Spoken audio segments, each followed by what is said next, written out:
Hello दोस्तों, the vision academy के YouTube channel पर आपका हार्दिक स्वागत है। देखिए, जैसा कि हमने सुपर 30 सीरीज़ शुरू किया है, इसमें यूपी पुलिस अब देखिए अभी अब बात करते हैं तो अभी हाल ही में अगर बात करें तो यूपी पुलिस का भी एग्ज़ाम होना है और एएलपी टेक्नीशियन का भी पास में एग्ज़ाम है। अभी देखिए अगर देखा जाए तो टेक्नीशियन, आरपीएफ, ये सारी वैकेंसी लगी हुई है तो इनका एग्ज़ाम भी साथ में होगा।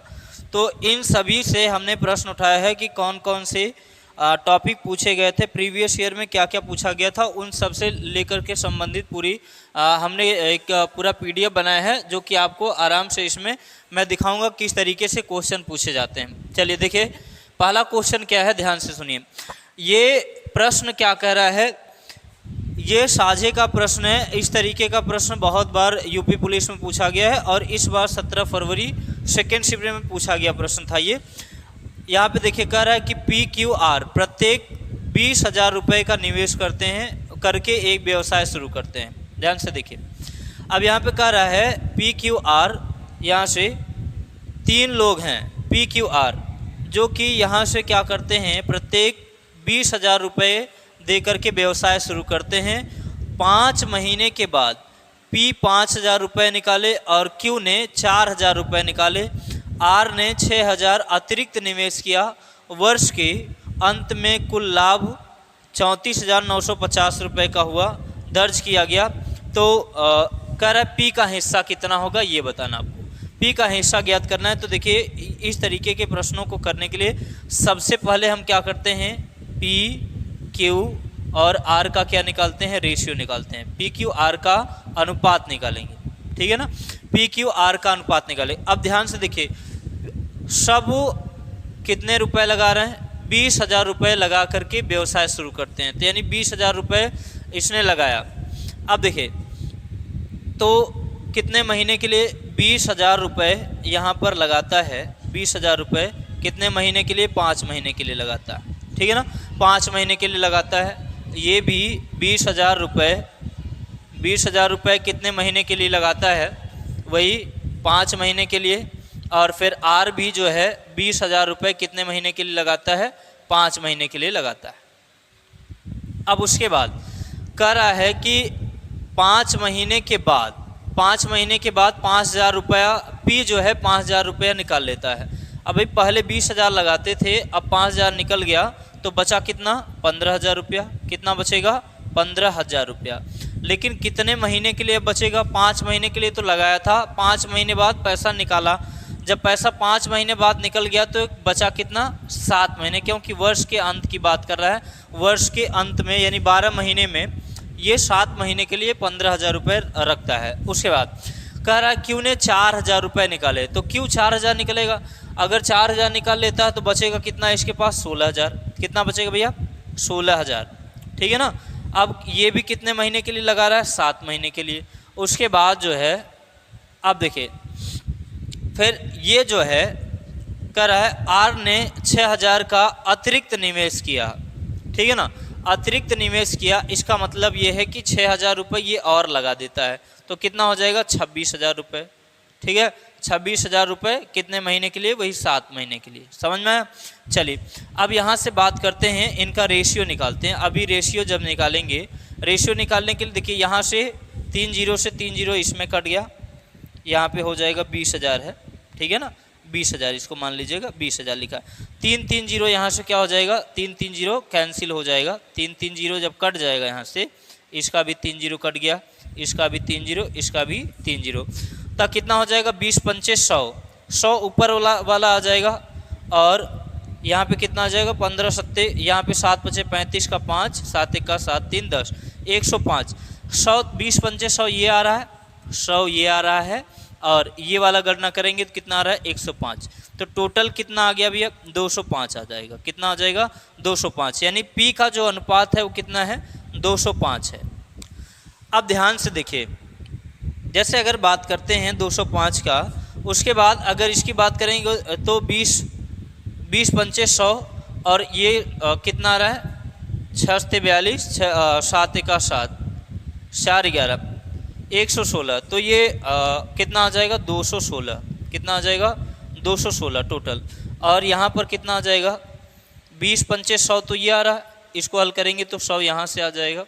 और 7 छंग 42 का 2, 7 दूनी 14, 14 4 18, 182। तो यहाँ पे कितना आ जाएगा? टोटल 282 आ जाएगा। यहाँ पर इनका अनुपात निकल के आया। अब कह रहा है कि यहाँ पर टोटल कुल लाभ जो है 34,950 है। अब देखिए इनको टोटल को जोड़ करके टोटल को जोड़ करके हमको यहाँ पर किसके बराबर कर देना है? 34,950 के बराबर कर देना है। कह रहा है पी का हिस्सा कितना होगा। अब देखिए पी का हिस्सा हमें 205 का मल्टीपल ही चाहिए। कितने का मल्टीपल चाहिए? 205 का। तो 205 का मल्टीपल जो यहाँ पर आने वाला है वो कितना हो जाएगा भैया? 10,250 रुपये हो जाएगा। इसकी वैल्यू आप निकाल सकते हैं। 205 का मल्टीपल कितना हो जाएगा? 10,250 रुपये। चलिए हम लोग आ जाते हैं दूसरे प्रश्न पे। चलिए दूसरा क्वेश्चन क्या है यहाँ पे? कह रहा है, देखिएगा दूसरे प्रश्न की बात करते हैं। यहाँ से दूसरा प्रश्न क्या कर रहा है? 2,400 मूल्य वाली एक वस्तु 20% की छूट पर देने के उपरांत 16% लाभ प्राप्त करने के लिए दुकानदार को उस पर कितना अंकित करे, यानी उस पर कितना मूल्य अंकित करे, ये पूछना चाहिए। तो यहाँ पर हमें देखिए हम लोग क्या निकालते हैं। सबसे पहले अगर बात करते हैं तो यहाँ पर जब इस टाइप का प्रश्न होता है तो हमें क्या निकालना चाहिए? सीपी और एमपी का रेशियो निकाल लेना चाहिए, ठीक है ना। क्रय मूल्य और अंकित मूल्य का रेशियो निकालना चाहिए। अब जब सीपी निकालते हैं तो 100 माइनस क्या हो जाता है? डिस्काउंट। सीपी निकालते हैं 100 माइनस डिस्काउंट हो जाएगा भैया, कितना हो जाएगा? 100 में से 20 माइनस कर देंगे, कितना आ जाएगा? 80। और यहाँ पर कह रहा है कि एमपी जो है 16% प्रॉफिट है तो 116 हो जाएगा। कितना हो जाएगा? 116। अब 80 की वैल्यू जो है, कॉस्ट प्राइस कितनी है भैया? 2,400 रुपया, 2,400 रुपया है, 2,400 रुपया। अब यहाँ पर इसे डिवाइड करेंगे तो कितना आ जाएगा? 0 0 कट जाएगा, 8 3 24, कितना बार जाएगा? 30 बार जाएगा।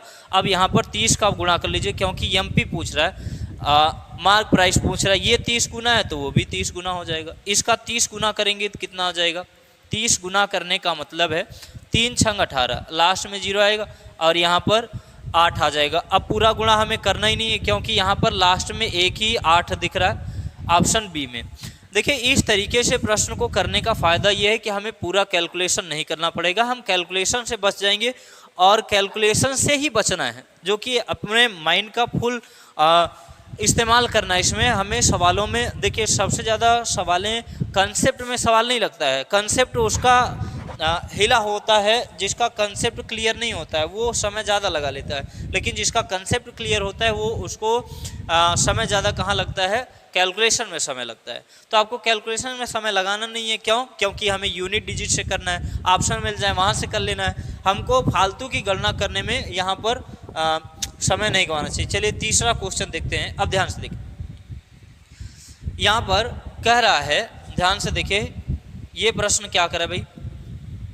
अब देखिएगा, कह रहा है ए बी से 3 गुना अच्छा कारीगर है, ठीक है। ए बी से 3 गुना अच्छा कारीगर है। उसके बाद और इसीलिए बी से 60 दिन कम समय में एक काम पूरा करने में सक्षम है। एक साथ काम करते हुए वे इसे कितने दिनों में पूरा कर सकते हैं, ये देखना है। अब ध्यान से देखिए, ऐसे प्रश्नों को करने के लिए सबसे पहले देखिए 2 चीज़ें दी गई हैं, ए और बी। इनका रेशियो देख लेते हैं। इनका रेशियो क्या बोल रहा है? कह रहा है कि ए बी से 3 गुना अच्छा कारगर है, यानी ए की एफिशिएंसी 3 है और बी की कितनी है? 1, ठीक है। यहाँ पर अगर ए 3 काम करता है तो बी 1 काम करेगा। और कह रहा है कि बी इसीलिए बी से 60 दिन कम समय लेता है। यहाँ पर देखिए कितना समय कम लग रहा है? 2 दिन। लेकिन सवाल में कह रहा है कितना समय कम लग रहा है? 60 दिन। तो इसका कितना गुना हो जाएगा? 30 गुना हो जाएगा। अब अगर ए का वर्क निकालते हैं, ए का कार्य निकालते हैं तो 30 तिहाई कितना हो जाएगा भैया? 90। लेकिन कह रहा है कि ये एक साथ मिल करके काम करें, तो टोटल अगर मिल के काम करेंगे तो 4 की क्षमता से काम करेंगे। कितने क्षमता से काम करेंगे? 4 की। तो 90/4 की वैल्यू अगर हल करेंगे तो कितना आएगा? 22.5। कितना आ जाएगा? 22 से 1/2 डेज। इतने दिन में वो कार्य क्या हो जाएगा? समाप्त हो जाएगा। तो यहाँ पर इसका राइट आंसर क्या हो जाएगा? बी वाला एकदम सही उत्तर हो जाएगा। चलिए यहाँ पर अगले प्रश्न की बात करते हैं। देखिए ये प्रश्न जो है एलिगेशन से भी इसे हल किया जा सकता है, ठीक है ना। इसे एलिगेशन से आप कर सकते हैं, इसमें कोई भी डाउट नहीं है कि एलिगेशन से भी ये प्रश्न बनाया जा सकता है। इसके दो तरीके हैं, अब ध्यान से देखिए कैसे करना है। अब कह रहा है 15 व्यक्तियों में से पहले 14 व्यक्तियों का औसत 80 किलोग्राम। अब देखिए ध्यान से सुनिए, अब यहाँ पर बात करते हैं टोटल 15 लोग रहे होंगे, तो 14 लोग जो हैं, पहले 14 लोग जो हैं उनका एवरेज कितना भैया 80 किलोग्राम है, ठीक है ना। 14 लोगों का औसत वजन कितना है 80 किलोग्राम है। 15वें व्यक्ति का वजन सभी 15 व्यक्तियों के औसत वजन से 42 किलो अधिक है। यानी कहने का मतलब ये है कि ये जो 42 किलो वजन आ रहा है, कह रहा है 15वें व्यक्ति का जो वजन है, ठीक है ना, 15वें व्यक्ति का जो वजन है वो हर एक व्यक्ति से, हर एक 15 व्यक्तियों के औसत वजन से 42 किलो अधिक है। इसका मतलब 14 से भाग देंगे तो कितना बार जाएगा, 14 तिया 42, ठीक है ना, कितना आ जाएगा 3 आ जाएगा। यानी हर का जो औसत है वो 3 किलोग्राम क्या हो जाएगा, बढ़ जाएगा। तो यहाँ पर 3 किलोग्राम बढ़ेगा तो इनका औसत कितना हो जाएगा 83 किलो हो जाएगा। कितना हो जाएगा भैया 83 किलो, ये भी तो बढ़ जाएगा 83 किलो। अब कर रहा है 15वें व्यक्ति का औसत वजन ज्ञात कीजिए, 15वें व्यक्ति का औसत वजन ज्ञात कीजिए। अब यहाँ पर हमें 15वें व्यक्ति का औसत वजन निकालना है, 15वें व्यक्ति का।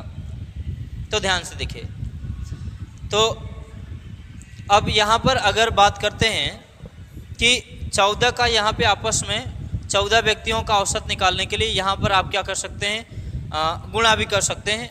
एक तो ये तरीका हो गया, आप 14 का वहाँ पे गुणा करके निकाल सकते हैं। लेकिन सबसे अगर इजी मेथड की बात करें तो यहाँ पर एलिगेशन से भी इसे लगाया जा सकता है, एलिगेशन से भी इसे कर सकते हैं, कोई दिक्कत नहीं है। देखिए एलिगेशन से कैसे करेंगे इसे, अब ध्यान से देखिए, कह रहा है कि पहले 14 व्यक्तियों का औसत वजन कितना है 80 किलोग्राम, 80 किलोग्राम है, ठीक है 80 किलोग्राम। उसके बाद कह रहा है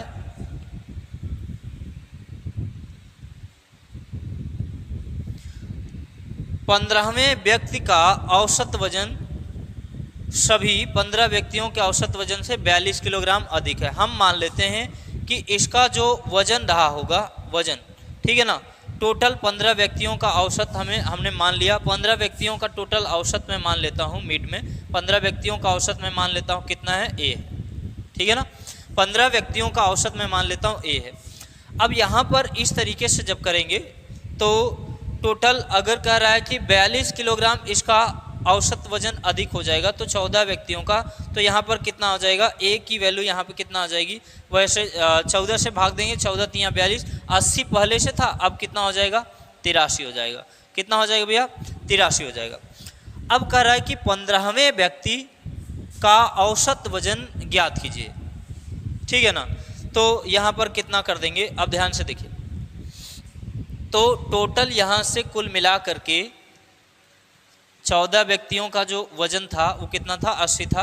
15वें का हमको निकालना है, यहाँ पे 15वें का हमको निकालना है। तो 83 से हम कितने का गुणा करेंगे, यहाँ पे 15 व्यक्तियों का निकालना है, तो हमको यहाँ पर क्या करना है, यहाँ पर गुणा कर देंगे कितने का 14 व्यक्तियों का। तो कितना हो जाएगा 14 तिया 42 का 2 आ जाएगा यहाँ पर। चलिए, तो यहाँ पर इसका गुणा करेंगे तो कितना हो जाएगा 14 8 112, 4 कितना हो जाएगा 16। यहाँ पर इसका ऑप्शन हो सकता है मिसमैच हो, ठीक है। चलिए एक बार इसको देखिएगा और कमेंट करके बताइएगा, और इस क्वेश्चन को हम अभी डाउट में डालते हैं, ठीक है, तो इसको फिर से देख लेंगे हम बाद में। चलिए यहाँ पर देखिए, ये थोड़ा सी समस्या हो जाती है टाइपिंग में, टाइपिंग एरर थोड़ी सी अभी आ रही है और बहुत जल्दी ये भी सुधर जाएगी।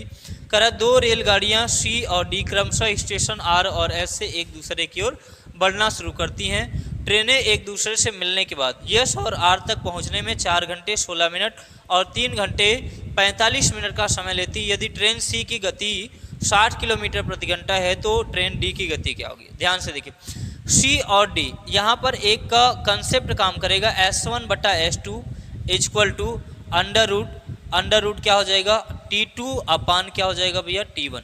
ये यहाँ पर कंसेप्ट लगने वाला है, ध्यान से देखिए। अब T2 अपान T1 की बात करते हैं, ध्यान से देखिएगा। दूसरा समय 3 घंटा 45 मिनट का है। 3 घंटा 45 का मतलब 45 मिनट का मतलब अगर टोटल मिनट में चेंज करें तो 3 घंटे में कितने मिनट हो जाएंगे, 180 मिनट, तो वो हो गया 45 मिनट, इसे जोड़ लीजिए, कितना हो जाएगा बोलिए 5, यहाँ पे हो जाएगा 5, यहाँ पर आ जाएगा 2, 8 4 12, यहाँ पर हो जाएगा 225, कितना हो जाएगा 225। अब ये हो गया 225, ठीक है 225 हो जाएगा। और इसकी बात करते हैं 4 घंटा, यहाँ पे कितना आ जाएगा भाई अंडर रूट का 225। अब यहाँ पर इसे करेंगे तो 4 छंग 24 240, और यहाँ पर कितना हो जाएगा 4 छंग 24, 4 घंटे में 240 मिनट होगा, 240 और 16 मिनट ये, तो कितना हो जाएगा 6 4 1 5 256, कितना आ जाएगा 256 आ गया। तो 256 ऊपर का वर्गमूल करेंगे तो 15 आ जाएगा, और नीचे का करेंगे तो 16 16 में 256 होता है। अब कह रहा है S1 जो सी की चाल है वो 60 है, वही यहाँ पर कितना हो जाएगा 60 किलोमीटर प्रति घंटे, 60 किलोमीटर प्रति घंटे है। अब यहाँ पे देखिए, उसके बाद S2 की चाल यानी डी की चाल पूछ रहा है, तो 15 चौका कितना हो जाएगा 60, और 16 चौका कितना हो जाएगा 64 हो जाएगा। तो यहाँ पे कितना आ जाएगा भैया 64 किलोमीटर प्रति घंटा, इसका बी एकदम सही उत्तर हो जाएगा। चलिए तीसरा प्रश्न देख लेते हैं हम लोग, सॉरी अगला प्रश्न है शायद 6वां या 7वां क्वेश्चन होगा। चलिए कह रहा है भूमिका ने यहाँ से देखिए, कह रहा है भूमिका ने 8,000 रुपये जमा किए, जो 3 साल बाद 8% की दर से 9200 रुपये हो गए साधारण ब्याज की दर से। यदि ब्याज दर 2% अधिक होती अर्थात R+2% प्रति वर्ष, तो उस राशि कितनी प्राप्त होगी, ये राशि के बारे में पूछ रहा है। अब ध्यान से देखिएगा, 8,000 रुपये भूमि जो है जमा करती है, कहीं भी अकाउंट में जमा करती है। अब देखिए R% की दर से यहाँ पर कितना रुपए हो जाता है 9200 रुपये हो जाता है। कितना हो जाता है भैया 9200 रुपये हो जाता है। अब वो 3 साल, कितने साल में 3 साल में। अब जमा किया इसने कितना 8,000 रुपये, और यहाँ पर इसका अमाउंट बन गया कितना 9200 रुपया, अर्थात कितना बढ़ गया 1200 रुपये, कितना बढ़ गया 1200 रुपये, ठीक है ना 1200 रुपये बढ़ गया, ठीक। तो यहाँ से बोल सकते हैं 1200 रुपये इसका बढ़ गया। तो यहाँ पर अब 1200 रुपये इसका ब्याज हो गया, 1200 रुपये ब्याज हो गया 8,000 की दर से 3 साल का R% की दर से भैया। तो यहाँ पे अब हल करेंगे तो ये 0 0 कट गया, ये 0 0 कट जाएगा, 15 8 120, 15 8 120, 3 5 15। आर की वैल्यू कितनी आ गई, 5%, ठीक है ना, कितनी आ जाएगी 5%। अब देखिए, अब कह रहा है यदि ब्याज की दर 2R+2% हो जाए, इसका मतलब ये है कि यहाँ पर R का मान 5 रख दें, 5 2 7, अब कितना हो जाएगा 5 2 7% ब्याज की दर हो गई, लेकिन कितने साल के लिए 3 साल के लिए, तो 7 तियां कितना हो जाएगा 21% हो जाएगा, कितना हो जाएगा 21%।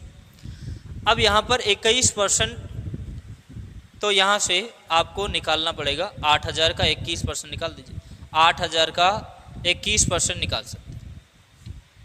ये तो रहा पहला तरीका, इस तरीके से भी आप कर सकते हैं। और देखिए दूसरा तरीका क्या है, दूसरे तरीके से आप इसे कैसे हल कर सकते हैं, ये इजी मेथड है, इसको कर सकते हैं आराम से, इसमें आपका समय बच सकता है। देखिए दूसरा तरीका क्या है, दूसरे तरीके से कैसे करेंगे। चलिए अब ध्यान से देखिएगा, अगर हम बात कर लें यहाँ से कि अगर यहाँ से इसकी ब्याज दर की बात करते हैं, कह रहा है कि भूमिका ने 8,000 रुपये जमा किए, जो 3 साल बाद 2% वार्षिक ब्याज की दर से 9200 रुपये हो गए साधारण ब्याज की दर से। यदि ब्याज दर 2% अधिक होती अर्थात R+2% प्रति वर्ष होती तो राशि कितनी थी। अब देखिए, जैसे अगर यहाँ से 2% बढ़ के आ गया, पहले भाई R% था, 2% बढ़ के आ गया भाई। अगर यहाँ से हम बात करते हैं 9200, तो 9200 रुपये हो रहा है। अगर 2% इसका और निकाल लें, ठीक है ना, अगर 2% निकालने का मतलब 3 साल में 6% निकालना पड़ेगा। कितना निकालना पड़ेगा? 6% निकालना पड़ेगा। अब देखिएगा, अगर इसका 6% निकाल दें, 8000 का 6%, 8000 का कितना निकाल दीजिएगा, 6% निकालिए, निकालेंगे तो कितना बचेगा, 6 8 48, कितना 480 रुपये और जुड़ जाएंगे। बात को समझ पाए कि नहीं? एक बार फिर से समझिए। कह रहा है कि 2% ब्याज दर बढ़ गई होती है भैया। R% ब्याज दर थी 8000 पर, तो 9200 रुपये हो रहा था। अब कह रहा है 2% ब्याज और बढ़ा दें, तो 3 साल के लिए, जब 3 साल के लिए 2% बढ़ेगा तो 3 दूनी 6% हो जाए। जब 6% यानी 8000 का जब 6% निकालेंगे 480 रुपये ब्याज और हो रहा है। इसका मतलब 9200 में 480 और जोड़ दें तो इसका टोटल अमाउंट आ जाएगा यहाँ पर। तो यहाँ पर राशि आ जाएगी, तो यहाँ पे कितना हो जाएगा, 8 4 2 6, ठीक है। तो कितना हो जाएगा, यहाँ से कितना हो जाएगा भैया, 9680 रुपये इसका यहाँ से राशि प्राप्त हो जाएगी। बोलिए, बात समझ में आई?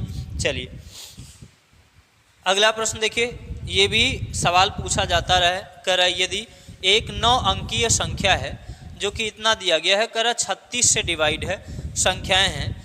अब कह रहा है कि x और y प्राकृतिक संख्याएं हैं। y के सबसे छोटे मान के लिए x बटा y, y बटा माइनस y बटा x का मान क्या होगा। अब ध्यान से देखिए, सबसे पहले यहाँ पर हम ध्यान देंगे 72x 84 31 y इंटू 4। अब देखिएगा, अब हम y के स्थान पर कितना मान रख सकते हैं। देखिए 36 से ये संख्या डिवाइड हो रही, तो इसका फैक्टर कितना होगा, 4 और 9 हो जाएगा। बोलिए, 4 से भी कट रही है संख्या, 9 से भी कटनी चाहिए। तो 4 से डिवाइड होने का रूल क्या है, लास्ट के 2 डिजिट, ठीक है ना, लास्ट के 2 अंक अगर 4 से कटते हैं तो वो संख्या 4 से डिवाइड होगी। अब y के स्थान पे हम कितना रख दें भाई, 0 हम नहीं रख सकते। कह रहा है 0 हम क्यों नहीं रख सकते भाई, 4 से तो यहाँ पे 0 अगर करेंगे तो 4 से तो कट जाएगा। 0 हम नहीं रख सकते, क्यों कह रहा है कि x और y प्राकृतिक संख्या है। तो क्या 0 प्राकृतिक संख्या है? नहीं है। तो 1 रख सकते हैं क्या? 1 भी नहीं रख सकते, क्योंकि 14 कभी 4 से कट भी नहीं करेगा। क्या 2 रख सकते हैं क्या? बिल्कुल 2 रखा जा सकता है, क्योंकि कह रहा है कि y के सबसे छोटे मान के लिए y का मान 0 और 1 भी छोटा है, लेकिन 0 हम इसलिए नहीं रख सकते क्योंकि वो प्राकृतिक संख्या नहीं है। 1 इसलिए नहीं रख सकते क्योंकि वो 4 से नहीं कटेगा। 2 यहाँ पे रख सकते हैं, यहाँ पे कितना रख देंगे, 2 रख देंगे। समझ में आया? अब देखिए 9 से काटने के लिए 7 2 9, ये कट जाएगा। अब यहाँ पे देखिए 4 4 8 1 9, यहाँ पर देखिए 8 1 9, इसमें 2 बच गया है, ठीक है ना, यहाँ पे 2 बच गया है। अब अगर बात करें तो यहाँ पर 2 और 2 4 प्लस x बच रहा है। इसका मतलब अगर यहाँ पे 5 रख दें तो 2 2 4 5 9 हो जाएगा, ये कट जाएगा। अब हमको पता क्या चल गया, यहाँ से पता ये चल गया कि y का मान हमारे पास कितना हो जाएगा भाई, y का मान हमारे पास 2 हो जाएगा और x का मान कितना हो जाएगा, 5 हो जाएगा। ठीक है, चलिए तो यहाँ पे हम रख देते हैं, x का मान हो गया 5 भैया और y का मान हो गया 2 माइनस 2 बटा कितना 5, इतना हो गया। अब इसका एलसीएम करेंगे तो कितना आएगा 10, कितना आ जाएगा 10। अब उसके बाद 5 25 2 दूनी 4, तो कितना आ जाएगा 21, तो 10 दूनी 20 1 21, यही राइट आंसर हो जाएगा इसका। चलिए अब यहाँ पे देखिए, अब यहाँ पे ये सिंपल है ये सवाल, बहुत दिन से ये सवालें घूम घाम के आती रही हैं। कह रहा है कि a अनुपात b का अनुपात 7:4 है, तो इसका मान कितना होगा। a का मान भैया 7 है, तो ये कितना हो जाएगा 7 दूनी 14, कितना हो जाएगा, डायरेक्ट रख देते हैं। अब ये देखिए 7 दूनी 14 और ये 4, 7 चौक 28, ये देखिए कितना हो जाएगा, ये हो गया 7 दूनी 14। क्योंकि ए का मान 7 है, यहाँ रख देते हैं। बी का मान कितना है 4, 4 सत्ते 28, कितना हो जाएगा 28 हो जाएगा। उसके बाद यहाँ पर 7 चौक कितना हो जाएगा 28 माइनस कितना हो जाएगा भाई 2 से 7 दूनी 14। चलिए 8 4 कितना हो जाएगा 12, 2 1 3 1 4, ठीक है। उसके बाद अनुपात 8 में से 4 घटाइए 4, 2 में से 1 घटाइए तो 14 तियाँ 42 हो जाएगा। इसका आंसर कितना निकल के आएगा 3:1 निकल के आ जाएगा। बोलिए ये समझ में आया। चलिए अगले प्रश्न में चले जाते हैं। देखो ये प्रश्न क्या कर रहा है, कर रहा है कितने समय में साधारण ब्याज की 10% वार्षिक दर पर निवेशित कोई धनराशि स्वयं से 40% अधिक हो जाएगी। अगर मैं मान लूँ अगर मेरे पास कोई मूलधन 100 रुपया है 10% वार्षिक ब्याज की दर से, ठीक है ना, वार्षिक ब्याज मतलब 1 साल की दर से। अब यहाँ पर अब वार्षिक ब्याज की दर से तो कह रहा है हमको समय नहीं पता है, बटा टोटल कितना हो जाएगा 100। देखिए ये मूलधन गुणित दर गुणित समय बटा 1000, फार्मूला वही है आपके पास। कह रहा है धनराशि 40% अधिक हो जाती है। अगर पहले 100 थी तो आज 40 बढ़ गई, इसका मतलब कितना हो जाएगा 140 हो जाएगा। कितना हो जाएगा 140 हो जाएगा। अब यहाँ पर ध्यान से देखिए 100 से 100 कट गया, कितना 100 से 100 क्या हो जाएगा कट जाएगा, ठीक है 100 से 100 कट गया। अब यहाँ से अगर हम करें तो ये 0 से 0 कट जाएगा, यहाँ पर टाइम आ गया कितना 14, ठीक है कितना आ जाएगा 14। पर कितने समय में, ठीक है ठीक, यहाँ पर ये ऑप्शन इसको बना लीजिएगा 14 ईयर, ठीक है ठीक। अब यहाँ पे देखिए अगले प्रश्न की बात करते हैं। यहाँ से कह रहा है कि कह रहा है 50 छात्रों के प्राप्तांक का माध्य जो है 40 था, बाद में पता चला कि एक प्राप्तांक 43 को गलती से 23 पढ़ लिया गया था, सही माध्य ज्ञात कीजिए। देखिए एक व्यक्ति है जो कि 50 छात्रों के प्राप्तांकों का माध्य 40 निकालता है, लेकिन उसने गलती क्या करा कि एक अंक को जो 43 को गलती से वो 23 पढ़ गया। अब ध्यान से देखिए अगर ये 43 को 23 पढ़ गया तो कितने का नुकसान कर गया, ये 43 को 23 पढ़ गया तो यहाँ से कितने का नुकसान कर गया 20 का नुकसान किया कि नहीं किया। टोटल अगर 20 का नुकसान किया तो टोटल 50 प्राप्तांक हैं तो कितने का नुकसान किया होगा ये, तो कितना करेगा, यहाँ से 0 से 0 कट गया 2/5 आ रहा है 2/5, तो यहाँ पे कितना करोगे 0.5 सॉरी 5 चौक 20, ठीक है ना, कितना आ जाएगा 5 चौक 20 आएगा यहाँ से, तो 0.4 आ जाएगा 0.4, यहाँ से 0.4 आएगा 0.4। अब इसका माध्य 40 था लेकिन 0.4 की गलती की गई तो इसका मतलब 0.4 बढ़ जाएगा, तो इसका औसत क्या आ जाएगा 40.4 आ जाएगा। बोलिए क्लियर हुआ। चलिए यहाँ से आज के प्रश्नों की सीरीज यहाँ से ख़त्म होती है। तो इसी तरीके से लगातार चैनल पे बने रहें और आपको हर दिन की अपडेट मिलती रहेगी। आई होप कि आप लोग अच्छी से तैयारी कर लेंगे और जून से जुलाई तक में आपकी तैयारी बेहतर हो जाएगी। हम इसी तरीके से टॉपिक से प्रश्न उठाते रहेंगे और हो सकता है कि 1-2 दिन में सुबह के 7 बजे आपकी जो पॉलिटी की क्लास है वो भी स्टार्ट हो जाए। हम कोशिश यही करेंगे कि हर एक क्लासें इस चैनल के माध्यम से आपको मिल पाएँ फ्री ऑफ कॉस्ट, जो कि बढ़िया और बेटर कंटेंट के साथ। हो सकता है कि अभी थोड़ा बहुत कंटेंट में दिक्कत चल रही हो, तो अभी हम कंटेंट को पूरी तरीके से सुधारने की कोशिश करेंगे। जब देखिए नया चैनल होता है, नई नई चीज़ें होती हैं तो कुछ थोड़ी बहुत प्रॉब्लम होती है और उसको हम बहुत जल्द ही ठीक करने वाले हैं और आपकी क्लास भी बहुत जल्द ही लाइव क्लासेस चलने लगेंगी। तो इसके लिए आप परेशान नहीं होंगे और धीरे धीरे पढ़ते रहें और अभी से रेगुलरिटी आपकी लगातार बनी रहेगी तो आने वाले समय में, आने वाले एग्जाम में आपको बहुत अच्छा प्रॉफिट मिलेगा। और तो इसी के साथ आज की क्लास को हम ख़त्म करते हैं और ये क्लास आपको फिर से कल 7 बजे मिलेगी अगले दिन की।